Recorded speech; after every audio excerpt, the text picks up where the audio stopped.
हमारी ये दुनिया रहस्यों से भरी पड़ी है। इस दुनिया में कितनी खतरनाक चीजें एग्जिस्ट करती हैं, इसका अंदाजा पूरी तरह से अभी किसी को नहीं है।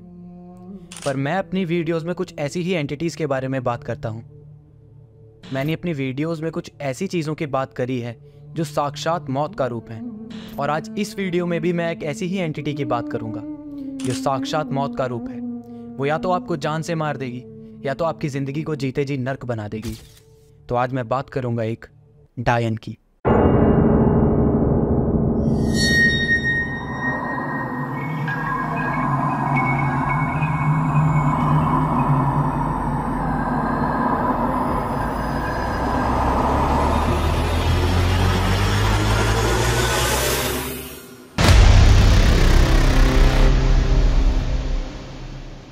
मैं हमेशा अपनी वीडियोस में बताता हूँ और आज भी इस वीडियो में बताऊंगा कि ये कहानी मेरी खुद की नहीं है।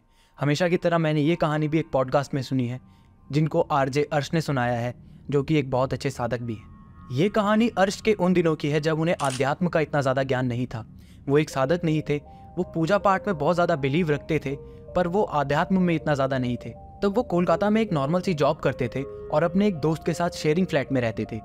उस फ्लैट का रेंट ये दोनों आपस में भरते थे, तो पैसे की तंगी भी ज्यादा किसी को नहीं होती थी। एक दिन अचानक से अर्श का दोस्त कहता है कि मुझे ये फ्लैट छोड़कर जाना है और मुझे अलग रहना है। अर्श पहले तो हैरान हो जाते हैं, फिर वो उसे कहते हैं कि यार हमने डिसाइड किया था कि हम एक फ्लैट में रहेंगे और मिलकर रेंट भरेंगे ताकि पैसे की तंगी किसी को ना हो। अब अगर तुम ऐसे बीच में मुझे छोड़कर जाओगे तो मेरे लिए रेंट भरना बहुत मुश्किल हो जाएगा। उनकी काफी देर इस चीज पर बहस होती है, पर उनका दोस्त एंड में वो फ्लैट छोड़कर चला जाता है। अब जब से अर्श का वो दोस्त फ्लैट छोड़कर गया था, उसका बिहेवियर बिल्कुल चेंज हो गया था। वो बहुत गुस्से में रहने लगा था और छोटी छोटी बातों पर चिढ़ जाता था। किसी से कोई बात नहीं करता था। वो ऑफिस में आता, अपना काम करता और चुपचाप छुट्टी के टाइम चला जाता। पर अब ऐसे दिन आने लगे थे कि वो ऑफिस भी नहीं आता था। 4 दिन, 5 दिन, हफ्ता भर वो छुट्टी पर रहता था और किसी से कोई कॉन्टैक्ट में नहीं था। बीच बीच में जब अर्श अपने दोस्त को फ़ोन करता तो वो फ़ोन पर भी ज़्यादा बात नहीं करता। अक्सर या तो नॉर्मल हाय हेलो कर फ़ोन काट देता या तो फ़ोन उठाता ही नहीं। अब अर्श और इस लड़के की दोस्ती बहुत गहरी थी, तो अक्सर अर्श की बात उस लड़के की माँ से होती थी। अब अपने बेटे से इतने दिनों तक बात ना होने के कारण उसकी माँ बहुत परेशान थी। वो अपनी माँ से भी बात नहीं करता था, या तो माँ को भी बहुत बुरा भला बोलकर फ़ोन काट देता था या तो उनका फ़ोन उठाता ही नहीं था। अब ये सब कुछ 1 महीने तक चला और एक दिन अचानक अर्श के पास उस लड़के की माँ का फ़ोन आया और वो फ़ोन पर बोली कि अपने दोस्त को कहना कि वो हमारे लिए मर गया है, हमारा कोई बेटा नहीं है। और ऐसा कहकर उन्होंने फ़ोन काट दिया। अब अर्श यहाँ पर बहुत हैरान थी कि कोई माँ अपने बेटे के लिए ऐसा कैसे बोल सकती है। जब अर्श को कुछ अजीब लगा तो एक दिन उन्होंने डिसाइड किया कि वो अपने दोस्त का पीछा करेगा। जब अर्श ने उसका पीछा किया तो उन्होंने नोटिस किया वो लगातार रास्ते में चलते हुए कुछ बड़बड़ा रहा था और हाथ से अलग अलग मुद्राएं बना रहा था। और वो एक कसाई की दुकान पर रुका। उसने ढेर सारा सूअर का गोश्त लिया और एक बिल्डिंग में चला गया। अब अर्श उस बिल्डिंग के नीचे खड़ा था और वो उसको देख रहा था कि ये कहाँ जाता है। अब वो लिफ्ट होती है ना, जिसके बाहर से दिखता है कि इंसान कौन से फ्लोर पर जा रहा है, वो वैसी ही लिफ्ट थी। अर्श ने देखा कि वो 6ठे फ्लोर पर गया है और वो 6ठे फ्लोर पर गया। तब तक अर्श नीचे वेट कर ही रहा था कि अचानक उसने देखा कि ऊपर से नीचे बहुत सारा हड्डियों का गुच्छा गिरा, जिसमें अभी भी खून लगा हुआ था और कुछ एक हद तक उसमें गोश्त चिपका हुआ था। अर्श ने ऊपर की तरफ देखा तो उसका दोस्त 6ठे माले की दीवार पर पैर नीचे लटकाकर बैठा था और कच्चा सूअर का गोश्त खा रहा था। अब ये सब देखकर या तो अर्श घबरा गए या तो अपने दोस्त की ऐसी हालत देखकर उस टाइम उन्होंने उसको तंग करना मुनासिब नहीं समझा और वहां से वो चले गए। अब कुछ समय बाद अर्श के दोस्त की माँ का फोन फिर से उनके पास आया और इस बार उन्होंने कहा कि मेरी बात उससे करा दो, मैंने बहुत समय से उससे बात नहीं की है। अर्श हैरान रह गया। उन्होंने कहा, आंटी आप ही ने तो कहा था कि वो हमारे लिए मर गया है। अब ऐसा सुनने पर वो आंटी बहुत गुस्सा हो गई। उन्होंने कहा, मैं ऐसा कैसे कह सकती हूँ, मैंने ऐसा कुछ नहीं कहा। उन्होंने सारी कॉल डिटेल चेक की। उस दिन अर्श को उनकी माँ का फोन आया था और उन्होंने सेम बात कही थी, पर वहां से उन्होंने बोला था कि उसका ख्याल रखना। और पता नहीं कैसे अर्श को यह सुनाई दिया कि वो हमारे लिए मर गया है। उसके बाद अर्श उस सोसाइटी में वापस गया और उसने वहां के गार्ड से बात की। उसने कहा, ये जो इंसान अभी यहाँ गया है ये कब से यहाँ ऐसे आ रहा है? तो उन्होंने कहा, ये तो बहुत गंदे तरीके से यहाँ रहता है। जब ये पिछली बार आया था तो ये बहुत गंदे तरीके से आया था। अर्श ने पूछा गंदे तरीके से क्या मतलब है? उसने कहा आने से पहले ये पास के नाले में गया है और वहां पूरा डूब कर ये ऊपर चला गया। अब वहां से जाते जाते अर्श उस कसाई की दुकान पर गए जहां से उनका दोस्त गोश्त लेता था। उन्होंने वहां जाकर अपने दोस्त का हुलिया बताया और पूछा कि कोई ऐसा इंसान सूअर का गोश्त लेकर जाता है क्या? उस कसाई ने जैसे ही ये सब सुना वो एकदम डर गया। अब अर्श ने पूछा आप घबरा क्यों गए? उन्होंने कहा कुछ टाइम पहले ही यहाँ पर गोश्त लेने आया था।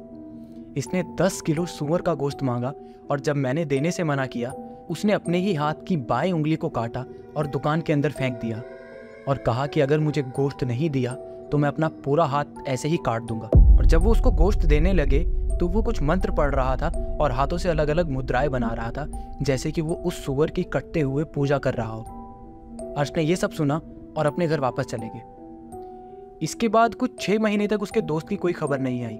ना वो ऑफिस आया, ना उसका कहीं फोन लगता था। अब पूरे शहर में से मानो वो गुम हो गया था। अब 6 महीने बाद अचानक वो ऑफिस आया। सब उसे ऑफिस में देखकर हैरान रह गए। तो अर्श ने उनसे पूछा कि क्या चल रहा है तेरी लाइफ में, कैसा चल रहा है? उसने कहा सब सॉर्टेड है भाई, बीच में मेरी अच्छी जॉब लगी थी, अब मैंने वापस से ये जॉब शुरू कर दी है, तो मेरी लाइफ में तो सब अच्छा चल रहा है।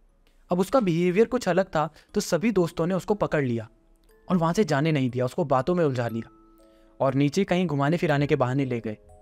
अब जब उसके बिहेवियर से इनके दोस्तों को कुछ आइडिया हुआ कि यहाँ पर कुछ ठीक नहीं है, ये कुछ पैरानॉर्मल है, तो वो उसको पास के ही एक मंदिर में ले गए। वो एक शिव मंदिर था और एक बहुत माना हुआ शिव मंदिर था। जब वो उसे वहाँ लेकर गए तो ये वहाँ की सीढ़ियों पर ही जोर जोर से चिल्लाकर रोने लगा और भागता हुआ अंदर गया, अपना सर दीवार पर पटका और बेहोश हो गया। अब थोड़ी देर बाद जब उसको होश आया तो वो जोर जोर से रोने लगा। होश में आते ही उसने कहा मेरी माँ से बात करा दो, एक अरसा हुआ मैंने अपनी माँ से बात नहीं की और ये कौन सा सन चल रहा है मुझे ये बताओ। तो ये सब सुनकर उसके दोस्त हैरान रह गए। खैर उन्होंने उनकी माँ से बात कराई और वो ज़ोर ज़ोर से रोने लगा।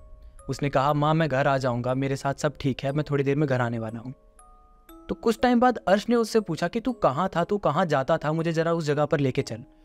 उसने बताया कि मैं तेरा फ्लैट छोड़कर एक लड़की के साथ अलग फ्लैट में रह रहा था, लिव इन में रह रहा था। तो अर्श ने पूछा तुझे वो लड़की कहाँ मिली, कब से तुम लिव इन में रह रहे थे? उसने कहा कुछ 7-8 महीनों से हम लिव इन में रह रहे थे और वो लड़की मुझे एक ऑनलाइन ऐप पर मिली थी। अर्श ने कहा अब तू जिस फ्लैट में रहता था मुझे वहाँ लेकर चल। तो ये लोग उस फ्लैट में गए। अब जब ये उस बिल्डिंग में पहुंचे तो इन्होंने जो देखा वो हैरान कर देने वाला था। उस बिल्डिंग में 6ठा फ्लोर था ही नहीं। अर्श का दोस्त इतने दिन से जहाँ रह रहा था वो एक टूटा फूटा मकान था जो उसको ऐसा दिख रहा था कि वो एक पूरे फ्लैट में रह रहा है। अब वो अंदर जाकर एक एक जगह बताने लगा कि यहाँ पर मेरा सामान पड़ा होता था, इस कमरे में हम सोते थे, यहाँ पर एक दरवाज़ा था। इस बीच उसने कुछ ऐसी बातें बताई जो बहुत डरावनी थी। उसने कहा हम एक दिन में नहीं तो 3 से 4 बार इंटीमेट होते थे, यानी फिजिकल होते थे, जो कि एक नॉर्मल ह्यूमन बॉडी के लिए बहुत रिस्की है। और उसने कहा फिर कुछ दिनों बाद उस लड़की की माँ भी हमारे यहाँ पर आ गई थी और जब भी हम इंटीमेट होते थे तो वो हमें घूर कर देखती थी और लगातार कुछ मंत्र पढ़ती थी। अब ये बहुत ज़्यादा डरावना था।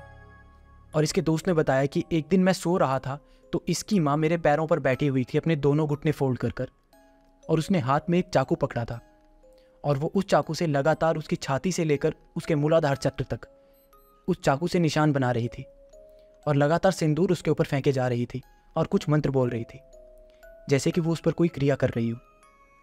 कुछ समय बाद उस लड़की का भाई भी वहाँ पर आ गया और वो लगातार दूसरे कमरे की खिड़की से उनको इंटीमेट होते हुए देखता था और वो भी सेम तरीके से हाथ से त्रिकोण बनाकर उसको अपने सर पर रखकर कुछ मंत्र पढ़ता था। जब ये सब अर्श ने सुना तो उसने कहा कि आज रात यहाँ पर मैं रुकूंगा, तू अपने घर जा। अब जिस रात अर्श वहाँ पर रुके उन्होंने देखा कि वहाँ पर गुलाबों की खुशबू आ रही है और उनको वो कमरा एक पूरा फ्लैट लगने लगा था और वहाँ से एक बहुत तेज गूंजती हुई आवाज़ आई कि अगर वो चला गया है तो तू आ जा। अर्श ने पीछे मुड़कर देखा तो एक सिंदूर में नहाई हुई औरत बिना कपड़ों की पूरी लाल रंग में उसके सामने खड़ी थी। अब ये सब देखकर अर्श बेहोश हो गए और अगली सुबह वो अपने दोस्त को वहीं पर मिले। जब उनके दोस्त ने उन्हें उठाया तो उन्होंने ज़्यादा बात नहीं करी और उनके दोस्त ने उन्हें घर छोड़ दिया। अब जैसे ही अर्श अपने घर पहुंचे वो अपनी माँ के गले लगकर जोर जोर से रोने लगी। वो काफ़ी देर तक रोते रहे और जैसे तैसे करके उनकी माँ ने उन्हें सुला दिया। अब अगले दिन जब वो उठे उन्हें हरे रंग की उल्टी हुई और डरा देने वाली बात यह थी कि उनकी उल्टी में एक बालों का गुच्छा निकला। अब ऐसा कुछ दिन तक चलता रहा, उनको सेम तरह से उल्टी होती। अब लोगों की माने तो ऐसा कहा जाता है कि हरी उल्टी काले जादू का एक बहुत बड़ा सबूत है। जिस इंसान पर काला जादू हुआ है अक्सर उसे हरी उल्टी होती है। पर अर्श के साथ इससे बढ़कर यह हो रहा था कि उनकी उल्टी में बालों के गुच्छे निकल रहे थे। अब कुछ 30-35 दिन गुजरे थे। अब अर्श की यह हालत थी कि वो टॉयलेट जाने के लिए भी नहीं उठ पा रहे थे। उनकी आंखों के नीचे बहुत बड़े बड़े गड्ढे हो गए थे, वो पूरी तरह सूख चुके थे। अब इस बात को 38 दिन हो गए थे और एक दिन ही अपनी माँ से कहते हैं, माँ मैं मर जाऊंगा, मुझे बचा लो। वो मुझे लेने आ रही हैं। और अब ये 40वां दिन था। अचानक से इनका एक दोस्त घर पर आता है जो कि आध्यात्म में बहुत ज़्यादा निपुण था। वो इन सब चीज़ों में बहुत ज़्यादा मानता था। अर्श आज भी उनका शुक्रिया करते हैं। वो जैसे ही इनके घर में आए उन्होंने अर्श के हाथ में रुद्राक्ष थमा दिया। अर्श को लगातार 5-6 बार उल्टी हुई और वो बहुत ज़ोर ज़ोर से रोने लगी। उनके दोस्त ने बिल्कुल भी देरी ना करते हुए अर्श को उठाया और वो वहाँ के शिव मंदिर ले गया। जैसे ही अर्श शिव मंदिर की सीढ़ियों पर पहुँचे वो ज़ोर ज़ोर से चिल्लाने लगे, मुझे सिंदूर दो, मुझे सिंदूर खाना है। पर अर्श का दोस्त उन्हें खींच कर लेकर गया और उन्होंने उनको शिवलिंग के आगे बिठा दिया। अर्श एक बार बहुत ज़ोर से चिल्लाए और बेहोश हो गए। जब इन्हें होश आया तो एक बाबा के सामने लेटे हुए थे। वो कोई अघोरी बाबा रहे होंगे। उन्होंने अर्श को मुस्कुराते हुए कहा कि तेरे ऊपर शिव की बहुत अच्छी कृपा है कि तू बच गया, वरना तेरा मरना तय था और ये तेरा आखिरी दिन था। जब अर्श ने उनसे कारण पूछा तो उन्होंने बताया कि तेरे ऊपर कालिया मसान नाम की एक क्रिया का प्रयोग हुआ था। ये एक ऐसी क्रिया है जिसमें काली माता के गण आपको खुद मारने के लिए आते हैं, ऐसा बाबा ने कहा। पर एक शिव भक्त होने के कारण उनके ऊपर शिव जी की इतनी अच्छी कृपा थी कि वो बच गए और कहीं ना कहीं वो अपने दोस्त की वजह से भी बचे। तो ये थी कहानी एक डायन की जिन्होंने अमर होने के लिए, हमेशा जवान रहने के लिए ऐसा अर्श के साथ और उनके दोस्तों के साथ किया। वो पता नहीं कितने समय से ऐसा कर रहे थे और उनका आज भी कुछ अता पता नहीं है कि वो कहाँ पर है। तो इस कहानी के बारे में आपका क्या कहना है मुझे कमेंट सेक्शन में ज़रूर बताएं और जितना हो सके इस वीडियो को शेयर करें, चैनल को सब्सक्राइब करें। आपसे मुलाकात होगी अगली वीडियो में।